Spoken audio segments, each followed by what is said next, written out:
নমস্কার দর্শক বন্ধু, শেয়ার বাজার কিন্তু বেশ ভালোই পড়ে চলেছে এবং আজকে 22 জানুয়ারি যখন আমি ভিডিওটা করছি তখনও দেখলাম মানি কন্ট্রোলে বড় বড় নিউজ যে most of the analyst expert expect করছে যে মার্কেট এখান থেকেও আরও 10% পড়বে। অলরেডি অক্টোবর থেকে শুরু করে আজ অব্দি যা মার্কেট পড়েছে তাতে করে মোর দ্যান 85% স্টকস, 25% 30% মতো কারেকশন হয়ে গেছে, প্রচুর শেয়ার 50% মতো প্রাইস পড়ে গেছে। তো যখন এত নেগেটিভ রয়েছে তখন আমরা আগেও বলেছি যে নেগেটিভ থাকলে মিডিয়া বেশি নেগেটিভ আপনার চারিদিকে নিউজ দেয়। তো আজকেও আমরা আর্টিকেলে আমি দেখলাম যে মার্কেট এখনো এক্সপার্টরা বলছে মোর দ্যান 10% ফল হতে পারে।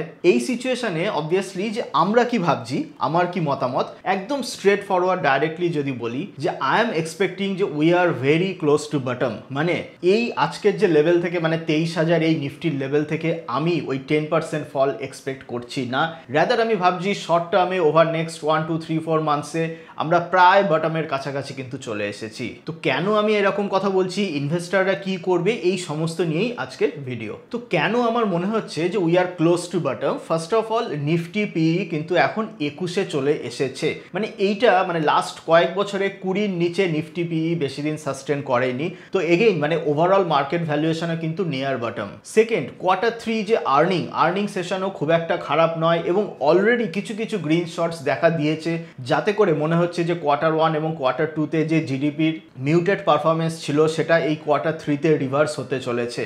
ওভারঅল যদি ইকোনমিতে গ্রিন শট দেখা যায়, রিভাইভাল হয়, তাহলে কিন্তু মার্কেট বেশি দিন পড়তে পারে না। সে যতই এফআইআইরা সেল করুক না কেন, যতই ট্রাম্প ওখানে প্রেসিডেন্ট হয়ে যায় কিছু করুক না কেন, একটাই জিনিস যে আগামী যে বাজেট আসছে সেই বাজেটে আনলাইকলি যদি একটা কোনো হিউজ নেগেটিভ সারপ্রাইজ না আসে, তাহলে সেটা যদি না হয় তাহলে কিন্তু আমার মনে হয় না মোর দ্যান 10% ফল নিফটিতে ওয়েট করছে। হ্যাঁ, সারপ্রাইজ সবসময় সারপ্রাইজ হয়। যদি ধরুন এই আগামী বাজেটে এমন কিছু একটা অ্যানাউন্সমেন্ট হলো বা এমন কিছু হলো যেটা ওভারঅল মার্কেট, ওভারঅল ইকোনমির জন্য খুব নেগেটিভ, তো তাহলেই একমাত্র ফল কন্টিনিউ হতে পারে। সেই রকম বাজেট অ্যানাউন্সমেন্টও আমার কাছে কিন্তু ভেরি আনলাইকলি। ওভারঅল খুব সংক্ষেপে বললে সমস্ত রকম যে ইন্ডিকেটার্স আমরা দেখতে পাচ্ছি তাতে করে আমাদের কিন্তু মনে হচ্ছে না যে মার্কেট এখান থেকেও 10% ফল করবে ইন দ্য ব্রডার ইন্ডেক্স। তবে মনে রাখবেন, মার্কেট রিকভার করলেই যে যত শেয়ারের দাম পড়েছে প্রত্যেকটা শেয়ার যে রিকভার করবে তা কিন্তু একদমই নয়। কিছু কিছু শেয়ার অনেকটাই বাড়বে, কিছু কিছু শেয়ার মোটামুটি রিকভার করবে, আবার কিছু কিছু শেয়ার রিকভার করবেই না। তো এই মোমেন্টে ইনভেস্টাররা কি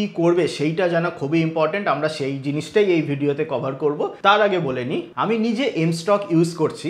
এম স্টক দিয়ে থাকি one of the lowest brokerage with zero account opening fee, zero account maintenance fee, zero pledge creation charge and zero call and trade services, এবং ইকুইটি ডেলিভারি, মিউচুয়াল ফান্ড এবং আইপিওতে তো জিরো ব্রোকারেজ আছেই। আর intraday future and option MTF এ 5 টাকা per order. এদের যদি এমটিএফ অফারিং এর দিকে দেখেন, এমটিএফেও কিন্তু one of the lowest interest rate per day, যেমন 25 লাখ টাকার অবধি যদি পজিশন থাকে 0.0411, 25 lakhs to 5 crore অবধি 0.0274 এবং অ্যাবাভ 5 CR 0.0192% ইন্টারেস্ট রেট। এছাড়া এম স্টক এখন একটা বেশ বড় ব্র্যান্ড, ব্যাকড বাই মিডে অ্যাসেট। এখন অবধি এদের 17 লাখের বেশি users, 80 crore plus trade facilitated, ratings and review কিন্তু বেশ ভালো আছে এবং আমি নিজেও এটা এমটিএফ এর প্ল্যাটফর্ম ইউজ করে কিন্তু বেশ ভালোই লেগেছে। প্রত্যেক সময় নতুন নতুন ফিচার এরা অ্যাড করতে থাকে অ্যান্ড ওভারঅল এরা কিন্তু সেবি রেজিস্টার্ড একজন brokerage house, backed by global fund house Mirae asset. সুতরাং ডেসক্রিপশনে দেওয়া লিঙ্কে ক্লিক করে আপনি কিন্তু এম স্টক প্ল্যাটফর্মটা চেক করে দেখে নিতেই পারেন। টপিকে যদি ফেরত আসি, যেটা বলছিলাম যে মার্কেট তো পড়ছে এবং আমার মন বলছে যে মার্কেট রিকভার করবে, কিন্তু মার্কেট রিকভার করলেই যে যত শেয়ার পড়েছে সবকটাই যে সে সেম ভাবে রিকভার করবে এমন নয়। আপনারা খেয়াল করে দেখবেন, এখন ধরুন আপনার পোর্টফোলিওতে কিছু শেয়ার 30%, 40%, 50% বা 10% পড়েছে।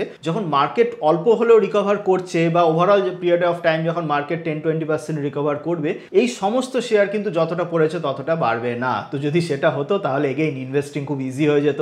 জাস্ট যতই মার্কেট পড়ুক না কেন আপনি ধরে রাখলেন, এক সময় মার্কেট বাড়বেই, তখন আবার সবকিছু ঘুরে গেল। সেগুলো কিন্তু হবে না। তো খেয়াল করে দেখবেন যে মার্কেটের অল্প রিকভারিতেই যে শেয়ারগুলো তাড়াতাড়ি রিকভার করছে বা যেই শেয়ারগুলো ফার্স্ট টু রেসপন্ড রিকভারিতে, সেই শেয়ারগুলো আপনার পোর্টফোলিওর স্ট্রং শেয়ার, সেই শেয়ারগুলির দিকে বিশেষ নজর রাখুন। আর যেই শেয়ারগুলো দেখছেন যে মার্কেট রিকভার করলেও বা ওভারঅল মার্কেট বাড়লেও সেগুলো বাড়ছে না, একই জায়গায় রয়ে গেছে, বা সেই মানে আগে থেকে 50% হয়তো ফল করেছে, আরও 1-2% ফল করে যাচ্ছে, সেই শেয়ারগুলি থেকে কিন্তু সাবধান। যদি দেখতে থাকেন মার্কেট বাড়ছে, আপনার শেয়ার 50% পড়ে যাওয়ার পরেও আর বাড়ছে না, ভুলেও সেই শেয়ার কিন্তু অ্যাভারেজ আউট করবেন না। যদি সেই শেয়ার বারবার কিনতে থাকেন, অ্যাভারেজ আউট যদি আপনি করতে থাকেন, তাহলে কিন্তু একটা খুব বড় মিস্টেক করে ফেলবেন। কি করবেন, আপনার ওভারঅল পোর্টফোলিওতে খারাপ জিনিস বেশি আপনি করে অ্যাকুমুলেট করে আপনার ওভারঅল পোর্টফোলিওটাকে খুব ডিটোরিয়েট হয়ে যাওয়ার ব্যবস্থা কিন্তু আপনি করে দেবেন। তো এই একটা ব্যাপারে সাবধান থাকতে হবে। আর সেকেন্ড কি ব্যাপার, সেটা হচ্ছে যে ভুলেও আপনি মার্কেট থেকে পার্মানেন্টলি কুইট বা পার্মানেন্টলি বেরিয়ে যাওয়ার কথা ভাববেন না। কারণ সবসময় মনে রাখবেন বিগত 10, 20, 30 বছরের ইতিহাস বলছে যে ইকুইটি মার্কেটের থেকে বেশি রিটার্ন আর কোনো ট্র্যাডিশনাল ইনভেস্টমেন্ট দিতে পারে না। আপনার ফিক্সড ডিপোজিট, আপনার পোস্ট অফিস স্কিম বা আপনার যাই আর যা সেভিংস স্কিম আসুক না কেন, সেই সমস্ত কোনো সেভিংস স্কিম কিন্তু আপনার ইকুইটি মার্কেটের থেকে বেশি return over a longer period of time দিতে পারে না। হ্যাঁ, মানুষ শেয়ার বাজারে লস হয় জাস্ট বিকজ অফ, কারণ মানুষ গ্রিডি, তারা চায় ওই 3 মাস 6 মাসে টাকা ডাবল করব। তো এই সব করতে গিয়ে আরো অনেক কিছু ভুল করে ফেলে, সেই কারণে লস হয়। বাট আপনি যদি মোটামুটি নিয়ম মেনে চলেন, মোটামুটি সিস্টেম মেনে চলেন, এই মার্কেট থেকে বড়লোক হওয়া বা এই মার্কেট থেকে হিউজ ওয়েলথ ক্রিয়েশন থেকে আপনাকে কেউ কিন্তু আটকাতে পারবে না। আর একটা কথা, আমরা প্রায় কমেন্টে এরকম পেয়ে থাকি যে আমার অমুক শেয়ারে এত লস করে ফেলেছি, ফিউচার অ্যান্ড অপশনে অমুক করে 50,000 টাকা লস হয়ে গেছে, এইটা হয়ে গেছে, সেইটা হয়ে গেছে, এখন আমি কি করব? মনে রাখবেন, আপনি যদি ফিউচার অ্যান্ড অপশন থেকে আগে 50,000 লস করে ফেলেন, তো আপনি পাস্টটা কি চেঞ্জ করতে পারবেন? পাস্টে যেটা ঘটে গেছে, আপনি যে ভুল করে ফেলেছেন, টাকা যে হারিয়ে ফেলেছেন, সেটাকে তো আপনি চেঞ্জ করতে পারবেন না। আপনি বড়জোর কি করতে পারেন, যে ভবিষ্যতে এমন কিছু না করেন যাতে করে সেই মিস্টেক রিপিট হয়, অথবা ভবিষ্যতে এমন কিছু না হয় যে যাতে করে আপনি এতটাই কনজারভেটিভ হয়ে গেলেন যে ওই টাকা যে কিভাবে রিকভার করার যে সিস্টেমেটিক অপশন বা সিস্টেমেটিক ওয়ে, সেটাও ভুলে গেলেন। মানে ধরুন আপনি ফিউচার অ্যান্ড অপশন থেকে 2 লাখ টাকা লস করে ফেললেন, লস করে ভাবলেন যে না, আমি আর জীবনে শেয়ারের দিকে ঘুরেও তাকাবো না, আমি এবার খালি ফিক্সড ডিপোজিটেই রাখবো। তো তাহলে কি হলো, আপনি ওই যে তাড়াতাড়ি যে শেয়ার থেকে যে টাকাটা লস করলেন, আগামী অনেক বছরেও সেই লসটা রিকভারের অপশন আপনি নিজেই নিজের মতো বন্ধ করে দিলেন। তো ঠিক তেমনি যেমন ওই মিস্টেক আর যেমন ভবিষ্যতে রিপিট করবেন না, এটাও যেমন মানতে হবে, তেমনি এমন কিছুও করবেন না, এতটাও ওভার কনজারভেটিভ হয়ে যাবেন না যে যাতে করে সেই হারানো টাকা ফিরে পাওয়ার অপশনটাও বন্ধ হয়ে যায়। যে সমস্ত ইনভেস্টর অতটা ডিরেক্ট ইকুইটি ইনভেস্টমেন্টে অতটা কনফিডেন্ট নয়, বা নিজেদের নলেজ, নিজেদের রিসার্চ অ্যানালিসিস স্কিল নিয়ে অতটা কনফিডেন্ট নয়, অথবা কোনো শেয়ারের দাম পড়ে গেল, আপনারা সেইটা নিয়ে প্যানিক করছেন, একে ওকে জিজ্ঞেস করছেন কি করব।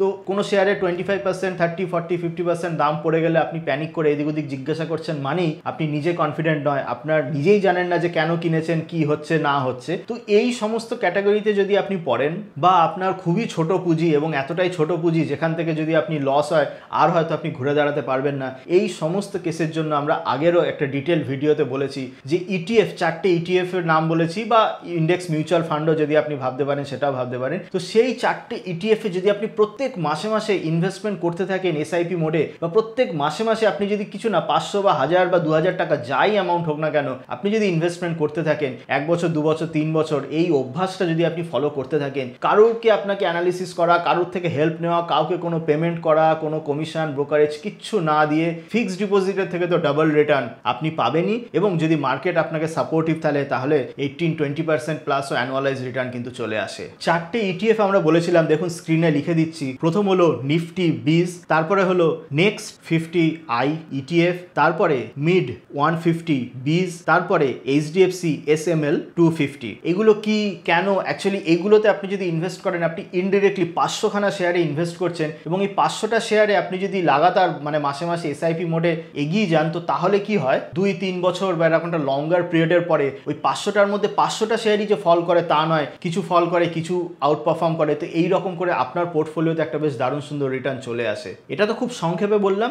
এই নিয়ে যে ডিটেলড আমি যে ভিডিও করেছি, কিভাবে কিনবেন, কিভাবে কি করবেন না করবেন, তার লিঙ্ক আমি ডেসক্রিপশন বক্সে দিয়ে দিচ্ছি, এবং সেই ভিডিওর লিঙ্ক আপনি এখানেও পেয়ে যাবেন। এখানেও আপনি ক্লিক করে সেই ভিডিওটা ডিটেলসে দেখে নিতে পারেন। মনে রাখবেন, এই ইটিএফ গুলোতে আপনি যদি ইনভেস্ট করেন, আমার 1 পয়সাও কোনো লাভ নেই, আমার কেন, অন্য কেউ কোনো ব্রোকারেজও পায় না, অন্য কেউ কমিশনও পাবে না, এবং এটা without any হ্যাসেলস, without any research, মানে কোনো রকম ঝঞ্ঝাট না করে, কোনো রকম রিসার্চ, কোনো রকম ঝক্কি না সামলিয়ে, এর ওর কাছে না গিয়ে, একদম মানে সবচেয়ে কম পরিশ্রম করে এফডি থেকে ডাবল ইনকাম করার একটা বেস্ট উপায় হচ্ছে এই ইটিএফ গুলোতে ইনভেস্টমেন্ট করে যাওয়া। এটাও মাথায় রাখবেন, এই ইটিএফ এ ইনভেস্টমেন্ট কিন্তু আপনাকে 6 মাসে ডাবল, 3 মাসে ডাবল, এই সমস্ত রিটার্ন কিন্তু কোনোদিন দেবে না। 6 মাসে ডাবল বা 1 বছরে ডাবল তো আমরা নিজেরাও করে থাকি, আমাদের নিজেদের পোর্টফোলিওতে প্রচুর শেয়ার আমরা ওই রকম করে থাকি, ডাবল রিটার্ন পেয়ে থাকি। কিন্তু ওইটা পেতে গেলে, ওইটা করতে গেলে তার পেছনে হিউজ পরিশ্রম, হিউজ নলেজ এবং হিউজ টাইম দিতে হবে। এমন নয় যে আপনি আমার সাবস্ক্রিপশন নিয়ে নিলেন, সাবস্ক্রিপশন নিয়ে আর কিছু করলেন না, তারপরে এমনি এমনি আপনার ঘুমিয়ে ঘুমিয়ে টাকা আসবে, তাও কিন্তু নয়। আমাদের সাবস্ক্রিপশন নেওয়ার পরেও আপনার মধ্যে ন্যূনতম একটা নলেজ থাকতে হবে, ন্যূনতম কিছু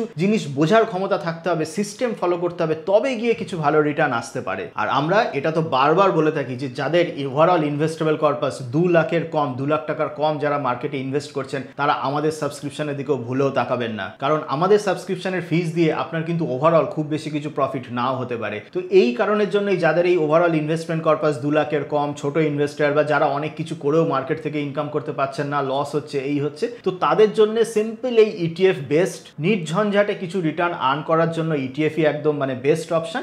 আর এই ইটিএফ এর সাথে সাথে আপনি যদি আরো বড় হতে থাকেন, মানে ধরুন আজকে আপনার 2 লাখের পোর্টফোলিও, এরপর আস্তে আস্তে 4 লাখ, 5 লাখ, 6 লাখ যখন বাড়তে থাকলো, তখন আপনি সাইড বাই সাইড ডিরেক্ট ইকুইটিতে ইনভেস্ট করুন, নলেজ গ্যাদার করুন বা আমাদের সার্ভিস ফলো করুন, যা কিছু অপশন তারপর মানে ওয়াইড অ্যান্ড ওপেন, জাস্ট বেসিকটা ঠিক রাখতে হবে। আজকের টপিক আমরা এখানেই শেষ করছি এবং ভিডিওতে যেমন বললাম ডেসক্রিপশনে দেওয়া এম স্টকের লিঙ্ক আপনারা চেক করে দেখতেই পারেন। কমেন্ট সেকশনে আপনাদের অভিজ্ঞতার কথাও লিখে জানাতে পারেন। দেখা হবে অন্য কোনো দিন অন্য কোনো টপিক নিয়ে, ততদিন ভালো থাকবেন, happy investing. Investments in securities markets are subject to market risks. Read all the related documents carefully before investing.